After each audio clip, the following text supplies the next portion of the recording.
अस्सलामुअलैकुम, good morning. कैसी है मेरी प्यारी सी यूट्यूब फैमिली। मैं उम्मीद करती हूँ आप सभी खैरियत से होंगे। मैं भी अल्हम्दुलिल्लाह बिल्कुल ठीक हूँ आप सबकी दुआओं से।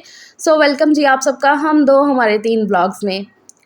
तो ये ब्लॉग ना ये परसों तरसों जो संडे गुजर के गया है ये तब का है। शाम के टाइम से मैंने अपना ब्लॉग शुरू किया था। संडे को ज़्यादातर हस्बैंड घर में रहते हैं ना, छुट्टी होती है उनकी, तो फिर ये होता है कि हम ना सब्ज़ी और फ्रूट ले आते हैं जाके बाहर से। सब्ज़ियाँ 2-3 आ जाती हैं जो हफ़्ते में पक जाती हैं। बाकी चिकन और फिर दाल वग़ैरह भी कभी बनना होता है तो पूरा हफ़्ता फिर चल जाता है। तो हम औरतों को आपको पता है शादी के बाद ये होता है कि अपनी शॉपिंग से ज़्यादा ग्रोसरी शॉपिंग करने में मज़ा आता है। तो फिर वो ना बड़ा एक क्वालिटी टाइम भी स्पेंड हो जाता है मेरा और सलीम का। तो मैं लाज़मी जो है ना संडे को हस्बैंड के साथ बाहर निकलती हूँ। तो ये फ्रूट लेकर आए हैं और कुछ सब्ज़ियाँ आई हैं। तो इन्हीं को अब मैं जो ना समेट के रख रही हूँ। तो फ्रूट वगैरह धो के इनको मैं फ्रूट बास्केट में लगाऊंगी और बाकी की सारी सब्जियाँ वगैरह भी समेटूंगी। और साथ साथ थोड़े से टिप्स भी शेयर कर दूंगी किचन से रिलेटेड। सलीकामंदी ये तो बिल्कुल है कि आपने अपने किचन को घर को एकदम साफ़ सुथरा रखना है, लेकिन उसके साथ साथ जो आपके घर में ग्रोसरी या कुछ भी चीज़ बाहर से आती है तो उसको कैसे समेट के रखना है ताकि उसका अच्छे से इस्तेमाल हो सके, बिना ख़राब करे आप उसको बहुत ही अच्छे से यूटिलाइज़ कर सको। और इसके साथ साथ मैं भरवा टिंडों की रेसिपी भी आज की वीडियो में आपके साथ शेयर करने वाली हूँ, जो कि बहुत ही मज़े के बनते हैं। जो टिंडे नहीं भी खाते हैं ना वो भी खाना शुरू कर देंगे ये रेसिपी को फॉलो करके। अगर आप भरवा टिंडे बनाओगे ना तो बहुत ही टेस्टी बनेंगे। तो यहाँ पर आप देख रहे हैं जी सब्जियाँ जो आई हैं घर पे, इनको मैं शॉपरों में से निकाल के ऐसे टोकरी में भर रही हूँ और फिर इनको अच्छे से वॉश करके पानी इनका सुखा के तो फिर इनको फ्रिज में रखने वाली हूँ। तो यहाँ पर आप ये तो देख रहे हैं कि मैं क्या कर रही हूँ। इसके साथ साथ ना मैं आज एक कमेंट का रिप्लाई करना चाहती हूँ। कल की वीडियो में ना कल मैंने आपके साथ शेयर किया था कि मेरे घर का मंथली बजट, कि मेरे हस्बैंड का जो काम है उस हवाले से मैंने सारा जो ना आपके साथ डिटेल शेयर की थी कि मैं अपने घर को कैसे मैनेज करती हूँ। तो कल की वीडियो पे ना एक मोहतरमा का कमेंट आया जिसको मैंने कल पढ़ लिया था। मैंने तब वहाँ पर जवाब देना मुनासिब नहीं समझा। ज़्यादातर मैं अपनी वीडियो पे जो नेगेटिव कमेंट आते हैं ना तो मैं उनका रिप्लाई नहीं करती हूँ। वैसे तो अल्हम्दुलिल्लाह मेरी ऑडियंस जो मेरे साथ बहुत ही जो ना सिंसियर है अल्हम्दुलिल्लाह, कि वो नेगेटिव कमेंट आते ही नहीं है, बहुत ही कम रेयर होता है। और वो मुझे पता होता है कि वो सो कॉल्ड हमारे को जानने वाला ही होता है जो इस तरीके से जो ना मुँह पे बात नहीं कर सकते तो फिर वो ऐसे कमेंट में आके कर देते हैं। तो मैं उनका ना जवाब देना इतना मुनासिब समझती नहीं हूँ। लेकिन कहते हैं ना कि कुछ चीज़ों के रिप्लाई करना ज़रा ज़रूरी होते हैं कि जितना आप सुनोगे ना फिर उतना सुनाया जाएगा। सो इसलिए ना मैंने सोचा कि चलो भई पहले तो आप ये कमेंट पढ़ो ये मोहतरमा का, जिन्होंने कल की वीडियो में बोला है कि जी आपके हस्बैंड अगर ऑटो मैकेनिक है तो वो बड़ा बेहतर कमा रहे होंगे। तो मैंने कब बोला कि वो बेहतर कमा रहे हैं? बिल्कुल वो बेहतर नहीं कमा रहे। मैंने कल ऐसा बोला ही नहीं कि मेरे हस्बैंड बेहतर कमाते हैं। वो बेहतर नहीं कमाते हैं, वो बेहतरीन कमा रहे हैं अल्हम्दुलिल्लाह। मेहनत से हक हलाल से कमा रहे हैं। मैं आपको एक चीज़ बताऊँ कि मेहनत और हक हलाल से कमाया हुआ एक निवाला धोखेबाज, फ्रॉड और गलत तरीके से कमाए हुए 10 निवालों से बेहतर है अल्हम्दुलिल्लाह। ठीक है? और फिर मुझे ये कह रही है कि आप अपने हस्बैंड से खर्चा भी डेली का लेती हैं और फिर भी जो आपकी ग्रोसरी आइटम है घर की, चिकन, मटन, बीफ वगैरह, वो भी आपने अपने हस्बैंड पे डाला हुआ है कि वो लेकर आएँगे। तो आप तो फिर बड़े फ़ायदे में हो खर्चा लेके। तो अल्हम्दुलिल्लाह मैं आपको बता नहीं सकती हूँ मैं कितने फ़ायदे में हूँ। अल्लाह का बड़ा शुक्र है कि मैं बहुत फ़ायदे में हूँ। वाक़ई सही कहा आपने, मैं बहुत फ़ायदे में हूँ अल्हम्दुलिल्लाह। और मेरे हस्बैंड ने मुझे इतने फ़ायदे में रखा हुआ है अल्हम्दुलिल्लाह। अल्लाह का शुक्र है कि मेरे हस्बैंड ने मुझे इतने फ़ायदे में रखा हुआ है यार। और माशाल्लाह से ये इतनी समझदार ख़ातून है कि इन्हें ये भी पता है कि मेरे हस्बैंड जो है ना वो डेली का 2000 रुपया कमा रहे हैं। ये भी इन्होंने मुझे बताया, मुझे तो पता ही नहीं था। और मैं अपनी प्यारी-प्यारी ऑडियंस को ये बताऊँगी कि मुझे 200% पता है कि ये कौन है, किसने कमेंट किया है। तो आप लोग ना प्लीज़ इसकी आईडी पे जाके, मतलब होता है ना कि इनके जीमेल पे जाके चेक करें कि कौन है। तो वो ज़रूरत नहीं है क्योंकि उन्होंने ताज़ा-ताज़ा आईडी बनाई है, एक फ़ेक आईडी बनाई है स्पेशल आपकी बहन को कमेंट करने के लिए। वैल्यू चेक करो ज़रा आपकी बहन की अल्हम्दुलिल्लाह। तो यार कभी-कभी ना रिप्लाई देना बड़ा ज़रूरी हो जाता है क्योंकि जितना आप सुनोगे ना उतना सुनाया जाएगा। ठीक है? अब ये भी एक कमेंट ज़रा पढ़ें आप। ये होती है तरबियत, ये होती हैं अपने घर की शहज़ादियाँ, अपने हस्बैंड की शहज़ादियाँ जिन्होंने अपने घर को इतने अच्छे तरीके से चलाया हुआ है कि हर तरीके से वो अपने घर को चलाना जानती हैं, हर हाल में अपने अल्लाह का शुक्र अदा करना जानती हैं। तो ये मेरी शहज़ादी बहन है और मेरी बाकी की भी शहज़ादी बहनें जिनके जो है ना मैं कमेंट पढ़ती हूँ और इतना अल्लाह का शुक्र अदा करती हूँ कि अल्लाह ताला ने मुझे मुझ जैसी ऑडियंस दी है। जैसी मैं हूँ अपने घर को चलाने वाली, वैसी ही मेरी प्यारी-प्यारी ऑडियंस है। अल्हम्दुलिल्लाह जी, अल्लाह का शुक्र है। अच्छा जी, यहाँ पर बात कर लेते हैं अब व्लॉग के बारे में कि क्या चल रहा है व्लॉग में। तो बाकी की सब्जियों को तो मैंने धो धा के रख दिया है, उन्हें जब पानी उनमें से निचड़ जाएगा तो फिर उन्हें मैं फ्रिज में ऑर्गेनाइज़ करूँगी। यहाँ पर ये आलू प्याज की टोकरी है, इसको मैंने धोया था आज। तो नीचे वाली टोकरी में मैं आलू रखती हूँ, उसके अंदर भी मैंने पहले ऐसी ही शीट बिछाई है टोकरी के अंदर और फिर इसमें मैंने आलू भरे हैं। और ये ऊपर वाली में मैं प्याज रखूँगी, तो इसमें भी पहले मैंने इस तरीके से ये शीट बिछा ली है। इससे ये होता है कि प्याज के जितने भी छिलके वगैरह हैं ना, वो नीचे नहीं गिरते हैं और फर्श गंदा नहीं होता है और चीज़ें जो ना पड़ी हुई भी अच्छी लगती हैं। अगर मैं वैसे इसके अंदर प्याज भर देती ना, तो वो बिल्कुल भी अच्छे नहीं लगते हैं देखने में। तो अगर इस तरीके से मैं पहले ये मैट बिछाऊँ, फिर इसके अंदर अब मैं ये प्याज भरूँगी। और जो पुराने वाले प्याज थे वो मैंने निकाल लिए थे, जो थोड़े से प्याज पड़े हुए थे पहले के, वो मैंने निकाल लिए थे। और पहले ये जो नए वाले अब प्याज आए हैं इनको भर के, तो फिर जो ना पुराने वाले प्याज मैं ऊपर रखूँगी ताकि वो पहले इस्तेमाल हो जाएँ और ना ख़राब भी ना हो।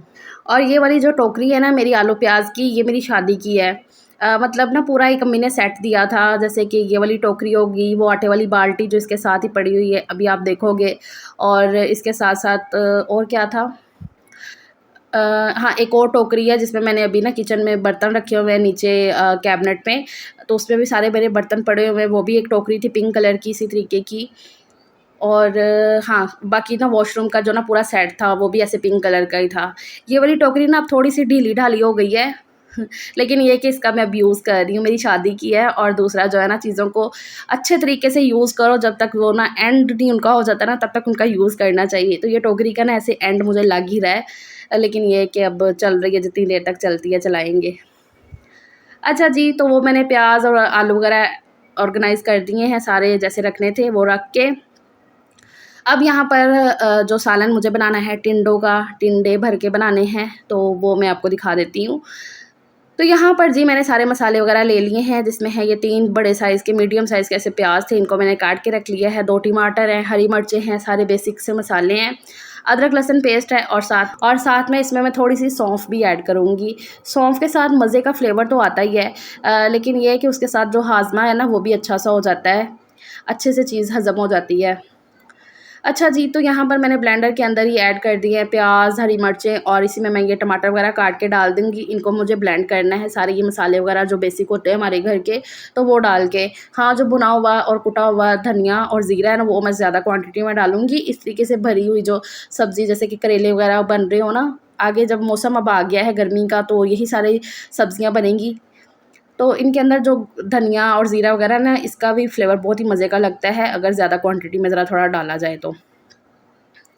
अच्छा, वैसे तो ये मसाला जो है ना चॉपर और पूंडी डंडे में ज़्यादा अच्छा लगता है, ज़रा थोड़ा मोटा-मोटा होता है ना, तो ये देखो मैं अभी सौंफ डाल रही हूँ, ये मैं आपको दिखा रही थी। अच्छा, तो ये मसाला अगर कूंडी डंडे में या चॉपर में किया जाए ना, तो ज़्यादा बेस्ट है कि ज़रा मोटा-मोटा रहता है ना। लेकिन ये है कि मेरे पास इतना टाइम नहीं था, क्योंकि संडे को ना हमने बहुत ज़्यादा दूसरे काम भी किए थे। जो सर्दियों के हमारे कपड़े थे, ये हो गए बिस्तरे वगैरह, रज़ाइयाँ, वो हमने ऊपर रखी थी अलमारी में। जो मतलब कि ऊपर की जो मेरी अलमारियाँ बनी हुई हैं ना, तो ऊपर के खानों में हमने वो रखी, उनको ऑर्गेनाइज़ करके। और फिर संडे की एक तो ये होता है कि थोड़ा-सा लेट उठना होता है सुबह को, और उसके बाद जो है ना फिर नाश्ता भी लेट होता है, फिर बाकी के सारे काम भी होते हैं करने कराने, फिर बाहर का भी कुछ करने वाला है काम, तो वो भी हमने करना होता है। और फिर ये रज़ाइयों वगैरह का काम था सारा, तो वो करते-कराते ना शाम हो गई थी। तो इसलिए ना मैंने कहा कि चलो भई, अब कूंडी डंडे में अगर मैं पीसने बैठती ना, तो वो ज़्यादा टाइम लग जाना था, और जो मेरा चॉपर है ना वो ख़राब हुआ है। जब से ख़राब हुआ है ना, तब से मैंने नया ख़रीदा ही नहीं है, क्योंकि मुझे इतनी ज़रूरत नहीं लगी है। अब मौसम आ गया है गर्मी का, तो अब ये भरवा टिंडे, करेले वगैरह बना करेंगे, तो फिर मुझे लगता है कि उसकी ज़रूरत पड़ेगी, तो वो मैं लेकर आऊँगी चॉपर अपना, जो मैं पहले यूज़ करती थी। अच्छा जी, तो वो मसाला मैंने ना बिना पानी डाले इसको पीस लिया था। सिर्फ़ जो टमाटर इसमें डाले थे ना, उसी के अंदर मैंने ना चम्मच के साथ हिला के ना ब्लेंडर में तो इसको पीस लिया मसाले को। इतना ज़्यादा नहीं चलाया, लेकिन फिर भी अब ब्लेंडर में हुआ है तो थोड़ा ज़्यादा ही वो पिस गया है मसाला। तो मसाले को पीस के ये बाउल के अंदर मैंने निकाल लिया था। फिर इसमें मैंने 2 चम्मच जितना ना बेसन भी डाला था। बेसन डाल के ना, तो बेसन को भी अच्छे से मिक्स कर लिया था इसके अंदर। अब जो ना ये टिंडों के अंदर मसाला भर लूँगी मैं।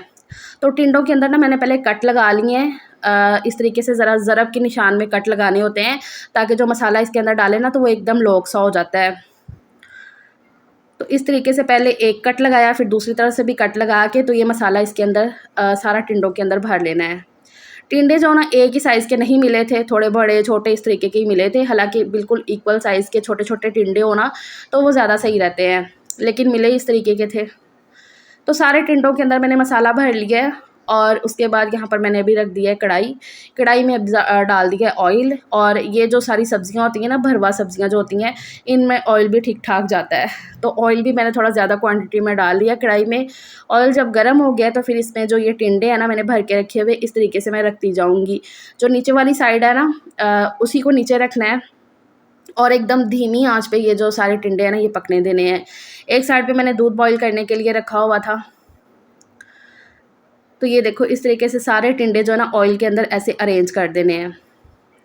मेरे बच्चे जो है ना टिंडे कटे हुए नहीं खाते हैं, और मुझे पता है कि ज़्यादातर सबका यही होगा कि बच्चे जो है ना टिंडे का नाम सुन के ही वो कहते हैं कि नहीं भी हमने तो नहीं खाने हैं। लेकिन मैंने जब से ऐसे ये भरे हुए टिंडे बनाना शुरू किया ना तो अल्लाह का शुक्र है कि मेरे बच्चे भी खा लेते हैं। इसका जो मसाला होता है ना वो बहुत ही टेस्टी हो जाता है, मज़े का लगता है। तो ये स्पेशल हस्बैंड की फरमाइश पे बन रहे थे आज टिंडे, संडे के दिन। उन्होंने बोला 2-3 दिन से मुझे कह रहे थे कि फ़रा टिंडे बना लो, टिंडे बना लो। मैंने कहा आ गई हैं गर्मियाँ भई, अब टिंडे करेले वगैरह बनेंगे, ज़रूर बनेंगे। तो ख़ैर वहाँ पर टिंडे मैंने जो है ना कढ़ाई के अंदर रख के और बिल्कुल धीमी आँच कर दी थी। अब वो पकते रहेंगे। तो धीमी-धीमी आँच पे ही ना टिंडे पकते हैं। तो ऐसे मैं बिल्कुल दम वाली आँच करके आ गई हूँ, हल्का सा ढक्कन जो है ना कवर करके। तो तरबूज़ मैंने फ्रिज से निकाल लिया था, जो मैंने काट के रखा था। अब ये ठंडा हो गया था माशाल्लाह से, और इतना लाल-लाल और मज़े का तरबूज़ निकला था, और ये सीज़न का पहला तरबूज़ है माशाल्लाह से मेरे घर में आया। तो यहाँ पर मैं जो है ना काला नमक डाल-डाल के इसके ऊपर खा रही थी, मुझे अच्छा लगता है। हमें मतलब कि हम सबको ही ना काला नमक ऐसे ऊपर छिड़क के तरबूज़ के ऊपर खाना।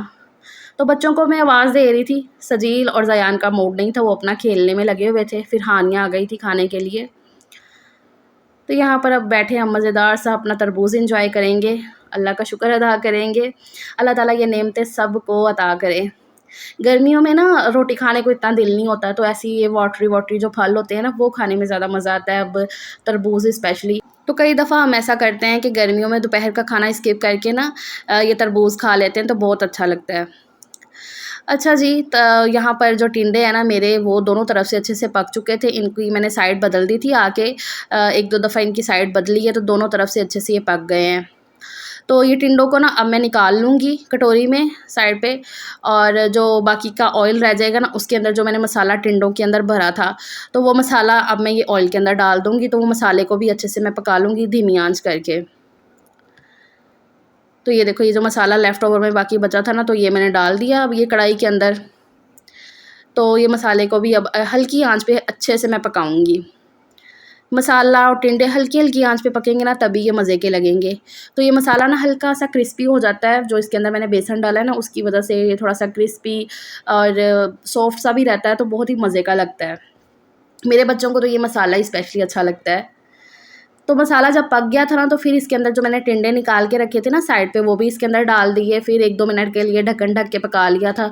तो यहाँ पर भरवा टिंडे हमारे बन चुके हैं, तैयार हो चुके हैं, बहुत ही टेस्टी वाले, मज़ेदार से। तो इसके साथ मैंने बना ली थी ये कच्ची लस्सी। कच्ची लस्सी ये होता है ना कि थोड़ा-सा दूध और उसपे ज़्यादा पानी और नमक डाल लो तो कच्ची लस्सी बन जाती है। और साथ में जो है ना तंदूर से रोटियाँ मँगवा ली थी। ऐसे सालन के साथ ना तंदूर की रोटी बहुत टेस्टी लगती है। तो ये हमारा जो है ना संडे का डिनर था अल्हम्दुलिल्लाह से। तो बस इसी के साथ मैं आज का व्लॉग यहीं पे एंड करती हूँ। वीडियो आपको ज़रा सी भी अच्छी लगी हो तो फिर प्लीज़ लाइक करिएगा, शेयर करिएगा और चैनल को सब्सक्राइब करना बिल्कुल ना भूलिएगा। अल्लाह हाफ़िज़।